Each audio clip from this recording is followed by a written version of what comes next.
Que terminou na última sexta-feira, dia 18, a 27ª Conferência da Organização das Nações Unidas sobre Mudanças Climáticas, a COP27. Para falar mais sobre o assunto e quais os próximos passos os países precisam dar na luta pela preservação ambiental, eu converso a partir de agora com o Alexandre de Siqueira Pinto, que é coordenador do Laboratório de Ecologia e Ecossistema da Universidade Federal de Sergipe, ele que já está aqui com a gente no estúdio do Balanço Geral Manhã, desde bem cedinho. Muito obrigado pela presença. Bom dia. Bom dia, Tamires. Bom dia. Alguns assuntos estão em discussão, né, e o objetivo é diminuir o impacto dos gases poluentes no meio ambiente. Quais são as principais práticas que estão em discussão no nosso país? Isso. Tamires, eu vou fazer só um breve apanhado do que significa uma COP. Né? É uma conferência das partes. Isso tudo surgiu lá na ECO 92, faz um tempo já, né, que foi criado a Convenção Quadro sobre Mudanças Climáticas. O que seria uma Convenção Quadro? Os países se juntam nos esforços para reduzir as emissões de gás de efeito estufa. Pronto. A primeira COP, essa é a 27. A primeira COP foi em Berlim em 95. E a partir dali, as COPs, que são as conferências das partes, as partes que assinaram essa Convenção Quadro para a redução das emissões, elas vêm acontecendo anualmente, e essa agora aconteceu no Egito, 27ª, e o que a gente teve? Ela estava programada para finalizar na sexta-feira, dia 18, só que as discussões estavam quentes. Por quê? Algo que foi inédito, que foi um acordo assinado para a redução das perdas e danos dos países mais vulneráveis. Isso não acontecia antes. Por causa das mudanças climáticas, tem alguns países que estão, por exemplo, países insulares, que são em ilhas, o nível do mar está aumentando e esses países tendem a sumir. Outras, várias populações estão migrando por causa de secas, por causa de enchentes, né? Então essas COPs são discutidas isso, como que os países podem fazer para contribuir para reduzir as suas emissões. E o Brasil, no caso, ele foi lá e tem alguns compromissos que estão sendo acertados, né, pelo nosso país. Um deles é a redução do desmatamento, porque através do desmatamento o nosso país emite muitos gases de efeito estufa, né? Então a gente foi lá, a nossa delegação, que é composta por um misto agora, na verdade, foi tanto componentes do atual presidente, né, que representa o governo que ainda está em vigência, e o do próximo presidente também foram lá para fazer os seus compromissos, né, no sentido de principalmente reduzir as emissões por desmatamento, por exemplo.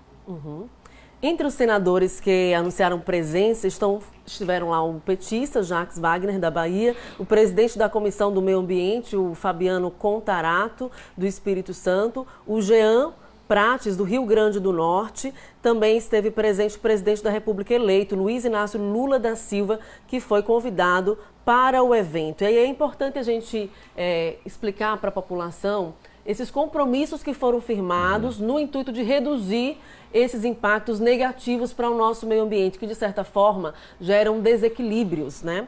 E aí são eles, os compromissos, discussão sobre a redução do desmatamento até 2028, né, uma redução de até 50% da emissão de gases do efeito estufa até 2030. E também existem outras metas para serem cumpridas que precisam de uma ação enérgica por parte do governo federal. Quais são essas principais ações que precisam ser cumpridas? Exato. Então, a gente tem que lembrar que se você fizer um diagnóstico de quais são as emissões do nosso país, do Brasil, mais de 70% tem a ver com agropecuária. E isso vai desde desmatamento, que geralmente o desmatamento acontece para a abertura de novas áreas, até o próprio manejo de como nós estamos utilizando hoje. Infelizmente, ainda a gente usa técnicas, claro que está melhorando bastante, mas no geral ainda se usam técnicas que emitem bastante, né, gases de efeito estufa, como o revolvimento do solo, que tem que ser evitado, porque quando você revolve o solo, o carbono deixa o solo e vai para a atmosfera alimentando o aquecimento global. Então, teve nessa COP agora, inclusive, um grupo de governadores que representam os diferentes estados da região amazônica com um compromisso de redução do desmatamento.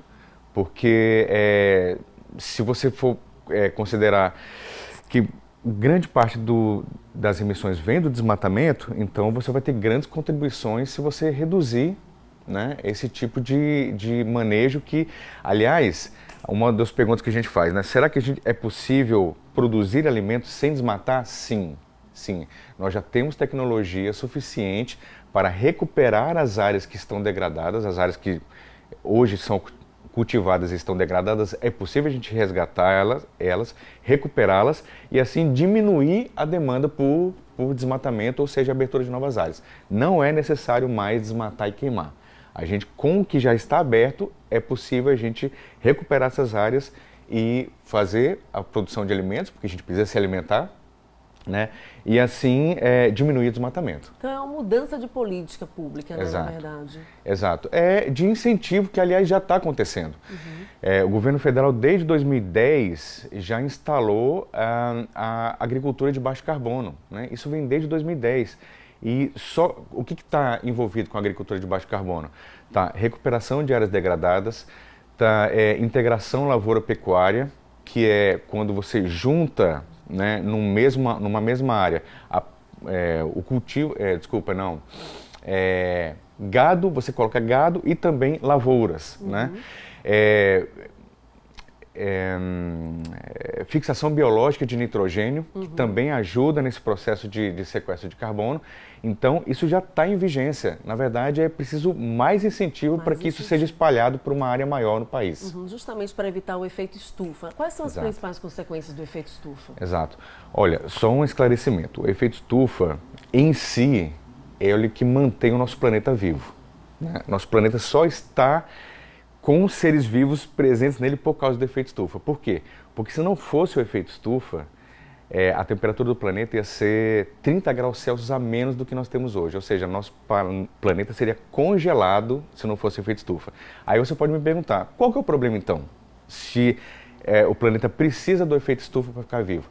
O problema é que a gente está carregando a atmosfera com gases do efeito estufa e que estão promovendo um aumento da temperatura média do planeta, que é o que a gente chama de aquecimento global. Esse é o problema. Então não é o efeito estufa em si, mas quando a gente carrega a atmosfera com gás de efeito estufa, aumenta a temperatura, né?